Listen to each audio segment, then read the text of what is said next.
Hi friends, welcome to my channel. இது போன்ற சுவாரஸ்யமான கதைகளை தெரிந்து கொள்ள மறக்காமல் நம்ம சேனலை சப்ஸ்கிரைப் பண்ணி பாருங்கள். பக்கத்தில் இருக்க பெல் ஐக்கானையும் கிளிக் பண்ணிக்கோங்க. நான் ஒரு ஏழை வீட்டில் பிறந்தேன். என் அம்மா ஒரு பெரிய பங்களாவில் வேலை செய்து கொண்டிருந்தார். என் அப்பா இந்த உலகை விட்டு போய் பல வருடங்கள் ஆகிவிட்டனர். அதனால் நான் என் அம்மாவும் தனியாக வாழ்ந்து வந்தோம். நான் சின்ன வயதில் இருந்தபோது என் அம்மா என்னை அக்கம் பக்கத்து வீட்டில் விட்டு செல்வார். நான் அக்கம் பக்கத்து அக்கா மகளுடன் விளையாடி கொண்டிருப்பேன். ஆனால் எனக்கு 15 வயதானவுடன் என் அம்மா என்னையும் வேலைக்கு அழைத்து சென்றார். நான் இதற்கு முன் அவ்வப்போது அங்கு சென்றதுண்டு. எனக்கு அதை பார்ப்பது அவ்வளவு பிடித்ததில்லை. அம்மா இனிமேல் என் மகளுக்கும் வேலை வருவாள் என்று கூறினார். அதற்கு அந்த பெண், நீங்கள் நல்ல முடிவை எடுத்துள்ளீர்கள் என்று கூறினாள். பிறகு என் அம்மா என்னிடம் ஒரு துடைப்பத்தை கொடுத்து, இந்த பங்களா முழுவதையும் நீ துடைத்து சுத்தம் செய்ய வேண்டும், அதன் பிறகு சமையலறையும் சுத்தம் செய்ய வேண்டும் என கூறினார். நான் உனக்கு வேறு வேலை சொல்கின்றேன் என்று அவர் கூறிய பிறகு இப்படி சொல்லிவிட்டு அம்மா தனது முதலாளி அம்மாவை பார்த்தார். முதலாளி அம்மா புன்னகைத்து என் அம்மாவை அறைக்குள் செல்ல சைகை காட்டினார். என் அம்மா அப்போது முதலாளி அம்மாவுடன் அறைக்குள் சென்றார். பிறகு கதவு மூடப்பட்டது. நான் ஒரு முறை துடைப்பத்தை எடுத்து பார்த்தேன். இன்னொரு முறை அந்த பங்களாவை பார்த்தேன். நான் ஒரு ஆழமான பெருமூச்சையும் எடுத்துக்கொண்டேன். மேலும் முழு வீட்டையும் துடைக்கவும் ஆரம்பித்தேன். எனக்கு வேலை செய்யும் பழக்கம் இல்லை. அதனால் துடைத்து சுத்தம் செய்து எனக்கு 2 மணி நேரமும் ஆகிவிட்டது. இந்த வேலையிலேயே நான் மிகவும் சோர்வடைந்து விட்டேன். பிறகு நான் சமையலறைக்கு வந்த பொழுது சமையலறை முழுவதும் அழுக்காக இருந்தது. நிறைய பாத்திரங்கள் குவிந்து கிடந்தனர். அதை பார்த்து அழ வேண்டும் போல் எனக்கு தோன்றியது. இந்த வேலையை நான் தனியாக எப்படி செய்ய முடியும்? நாங்கள் பாத்திரங்களை கழுவி சமையலறையை சுத்தம் செய்தேன். ஆனால் முதலாளியின் அறை இன்னும் மூடியே இருந்தது. எனக்கு மிகவும் பசியாக இருந்தது. அதனால் நான் முதலாளியின் கதவை தட்டிய போது சிறிது நேரம் கழித்து என் அம்மா கதவை திறந்தார். அவள் முழுவதும் வேர்வையில் நனைந்திருந்தாள். நீ வெளியே உட்காரு, நான் இப்பொழுதே வருகின்றேன் என்று அவர் என்னிடம் கூறினார். இப்படி சொல்லிவிட்டு என் அம்மா கதவை மூடினார். ஆனால் 5 நிமிடங்களுக்கு பிறகு அவர் அறையிலிருந்து வெளியே வந்த பொழுது அவர் அறைக்குள் அணிந்திருந்த அதே ஷால் அவர் தலையில் சுற்றப்பட்டிருந்தது. வெளியே வந்தவுடன் அவர் உடனடியாக கதவையும் மூடினார். மேலும் என்னையும் அழைத்து கொண்டு பங்களாவில் இருந்து வெளியே சென்றார். அம்மா கண்கள் வீங்கியிருந்தனர். அவர் அறையில் இருந்து வெளியே வந்தபோது அப்போது பொலிவாக இருந்தது. அம்மாவும் பங்களாவில் எந்த வேலையும் செய்யவில்லை. அவர் நாள் முழுவதும் முதலாளியின் அறையில்தான் இருந்தார். எல்லா வேலைகளையும் நான் தான் செய்தேன் என்று நினைத்து கொண்டிருந்தேன். ஆனால் என் அம்மாவை பார்த்தவுடன் என் அம்மா வீட்டிற்கு சென்று முதலில் தனது அறைக்கு சென்றார். கதவை திறக்க சொன்னேன். எனக்கு மிகவும் பசியாக இருக்கின்றது என்று அவரிடம் நான் கூறினேன். அவர், நீ போய் காய்கறிகளை வாங்கி வா, நான் உனக்கு உடனே சமைத்து தருகின்றேன் என்றார். நான் கடைக்கு சென்று காய்கறிகளை எல்லாம் வாங்கி வந்த பிறகு அம்மாவிடம் கொடுத்தேன். அம்மாவும் உடனே சமைத்து எனக்கு பரிமாறினார். நானும் நன்றாக அன்று கோழிக்கறி குழம்பு சாப்பிட்டேன். அம்மா எனக்காக காலை உணவிற்காகவும் குழம்பு அதிகமாக வைத்திருந்தார். மேலும் நாளைக்கு வந்து என்று கூறினார். வேண்டாம், நான் வேலைக்கு போவதற்கு முன்பே சமைத்து வைத்து விடுவேன் என்றேன். அதற்கு நான் அம்மாவிடம், அம்மா, நாளைக்கு நான் உன்னுடன் வேலைக்கு வரமாட்டேன். அது மிகவும் பெரிய வீடு, என்னால் அங்கு வேலை செய்ய முடியாது என்றேன். அம்மா, இப்பொழுது நீ பெரியவளாகிவிட்டாயே, அதனால் இப்போதிலிருந்து வேலை செய்யும் பழக்கத்தை நீ தான் ஏற்படுத்தி கொள்ள வேண்டும். விலைவாசி நாளுக்கு நாள் அதிகரித்து கொண்டே இருக்கின்றது. இந்த நிலையில் என்னால் மட்டும் தனியாக வீட்டின் செலவுகளை சமாளிக்க முடியாது என்று கூறினார். அம்மாவின் கஷ்டத்தை கேட்டு நான் அமைதியாகிவிட்டேன். ஆனால் இப்பொழுது தினமும் இதுதான் வேலையாக எனக்கு இருந்தது.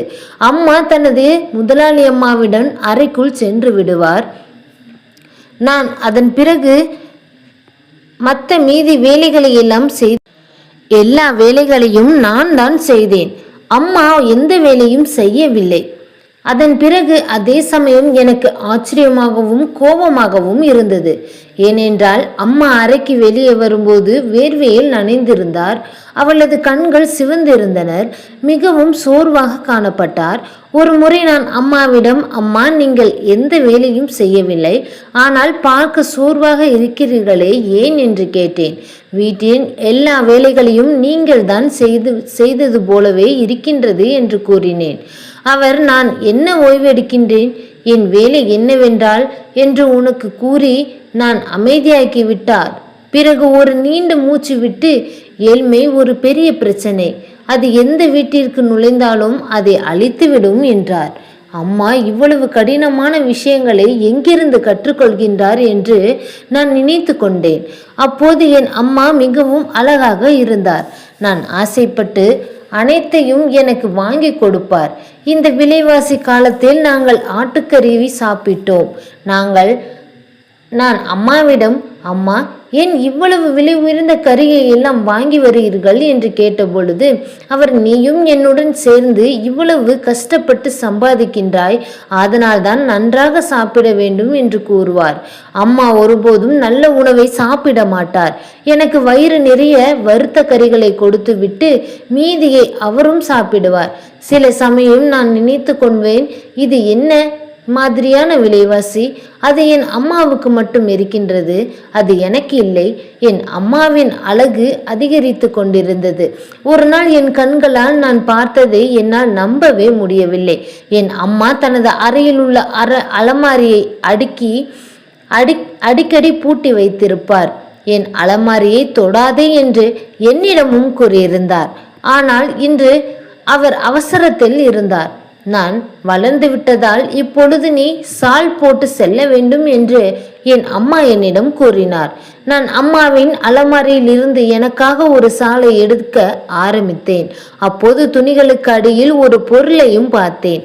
என் இதயம் நின்று போய் நிற்பது போல் எனக்கு தோன்றியது. நான் அன்று என் வீட்டை முழு மனதுடன் சுத்தமும் செய்ய ஆரம்பித்தேன். எல்லா வேலைகளையும் கொஞ்சமாக செய்துவிட்டு முதலாளியின் கதவுக்கு அருகில் நின்று கொண்டிருந்தேன். நான் இடது வலது பார்த்தேன். ஒரு வேளை ஜன்னல் இருந்தால் அதன் வழியாக அம்மா என்ன வேலை செய்கின்றார் என்று பார்க்க முடியும் என்று நினைத்தேன். ஆனால் அங்கு ஜன்னலே இல்லை. பிறகு என் கண் கதவில் இருந்த ஒரு ஓட்டையின் மேல் பட்டது. நான் அந்த ஓட்டை வழியாக எட்டி பார்த்தேன். ஆனால் அறையின் விளக்கு அணைக்கப்பட்டு இருந்தது. ஒரு இரவு விளக்கு மட்டும் எரிந்து கொண்டிருந்தது. அறை முழுவதும் இருட்டாக இருந்தது. அதனால் என்னால் சரியாக எதையும் பார்க்க முடியவில்லை. அறையின் எதிரில் ஒரு ஜன்னல் தெரிந்தது. அதன் முன்பு திரைச்சீலை போடப்பட்டது. அதனால் வெளிச்சம் வருவது தடுக்கப்பட்டிருந்தது. எனக்கு விரக்தியாக இருந்தது. அப்போது முதலாளி தனது அறைக்குள் அழைத்து சென்று என்ன வேலை செய்கின்றார் என்று நான் பல முறை அம்மாவிடம் கேட்டிருக்கின்றேன். ஆனால் அம்மா ஒவ்வொரு முறையும் அதை தவிர்த்து விட்டார். நான் எப்படியும் இந்த விஷயத்தை தெரிந்து கொள்வேன் என்று தீர்மானித்து கொண்டேன். நான் அந்த ஓட்டை வழியாக பார்த்து கொண்டிருந்த போது யாரோ என் பின்னால் நிற்பது போல் உணர்ந்தேன். முதலாளியின் வீட்டில் வேறு யாருமே இல்லை. பிறகு இது யாராக இருக்கும் என்று நினைத்து நான் அதை பொருட்படுத்தவில்லை. அப்போது யாரோ என் தோளில் கை வைத்தார்கள். நான் மிகவும் பதற்றம் அடைந்தேன். என் தலை சுற்றியது.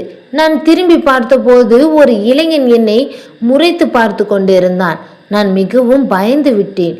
இங்கு வேலை செய்ய தொடங்கி 1 மாதமாகிவிட்டது. ஆனால் நான் இதுவரை ஒரு இளைஞனை இங்கு வருவதும் போவதுமாக பார்த்ததில்லை. அந்த பையனின் கையில் ஒரு பையும் இருந்தது.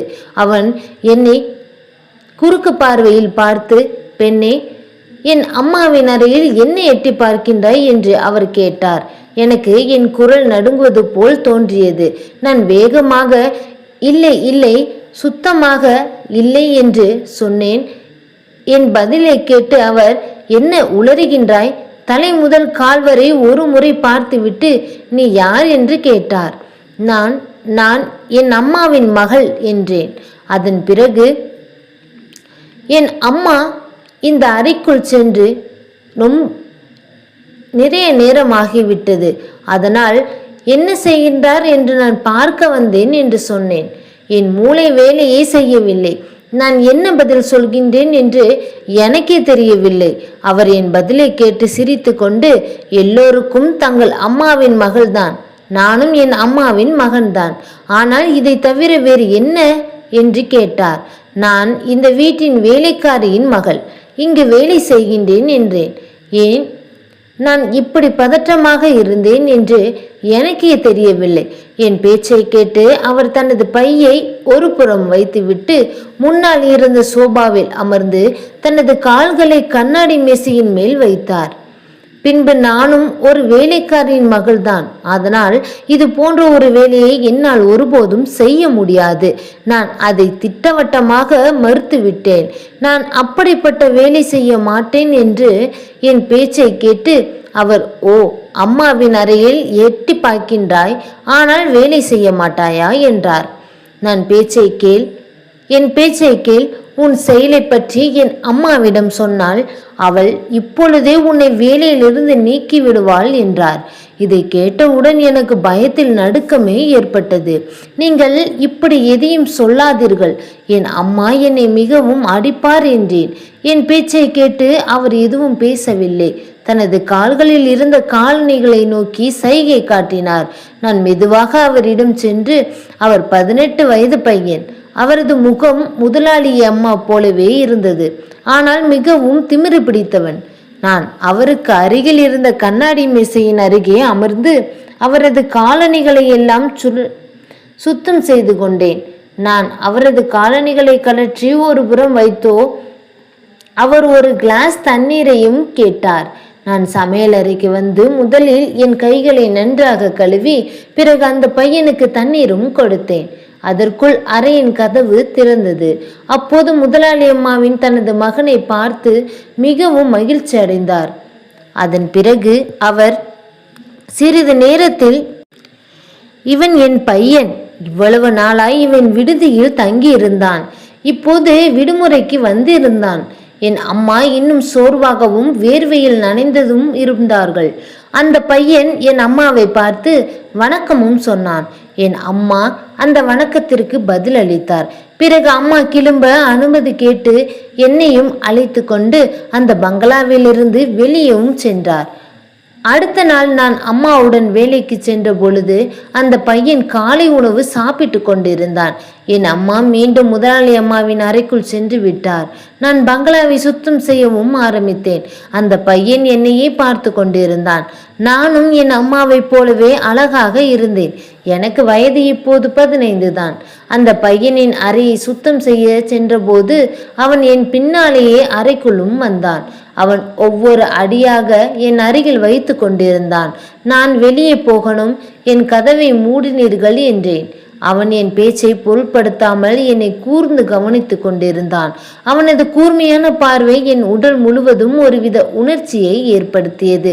உனக்கு மற்றவர்களின் அறையில் எட்டி பார்ப்பது, அங்கே என்ன நடக்கின்றது என்று பார்ப்பது மிகவும் பிடிக்கும் தானே என்று கூறிவிட்டு அவன் சிரிக்க ஆரம்பித்தான். மூடிய அறைக்கு பின்னால் என்ன நடக்கின்றது என்பதை நான் உனக்கு சொல்லவா என்று கேட்டான். அவனது பேச்சால் என் உடல் முழுவதும் கோபம் பரவியது. அவன் என் அருகில் வருவதற்கு முன்பு என் அம்மா என்று கத்த ஆரம்பித்தான்.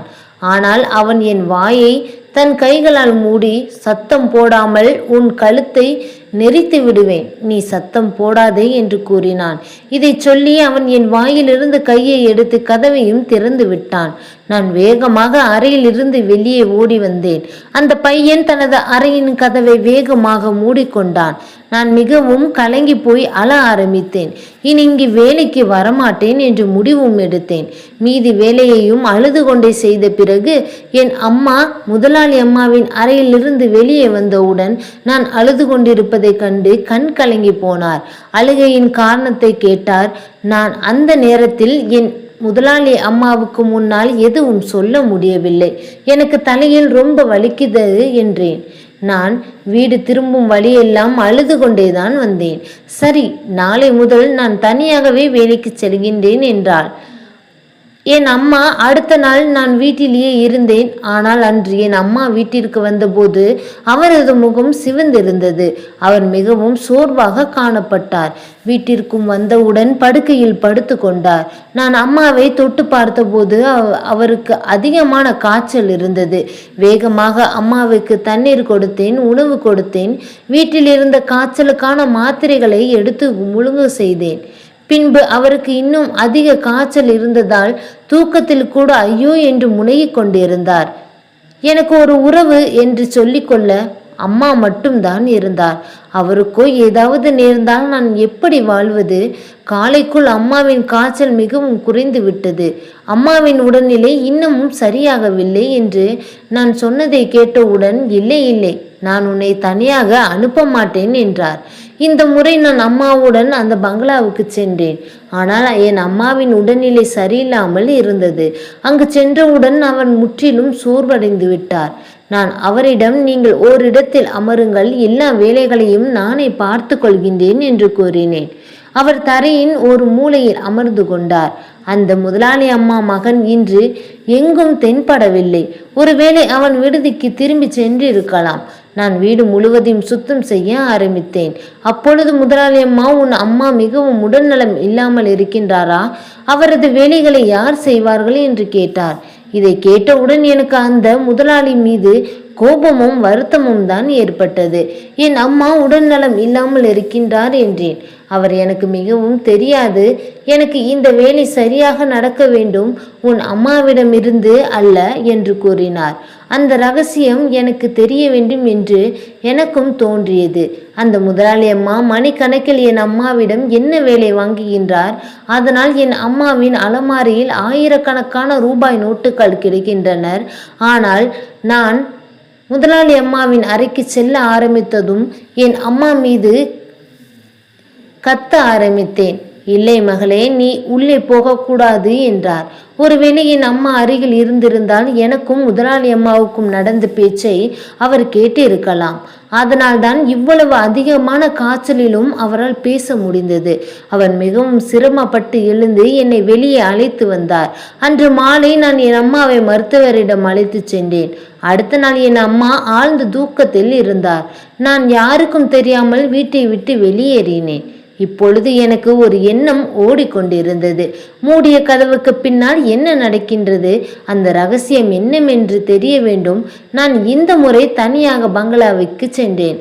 அந்த முதலாளி அம்மா என்னை தனியாக பார்த்தவுடன், சரி, உன் அம்மா வேலை செய்யும் வேலையை நீ செய், உனக்கு உன் அம்மாவுக்கு கொடுப்பதை விட இரட்டிப்பு பணமும் கொடுக்கின்றேன் என்று கூறினார். நான் அவரது பேச்சை கேட்டுக்கொண்டேன்.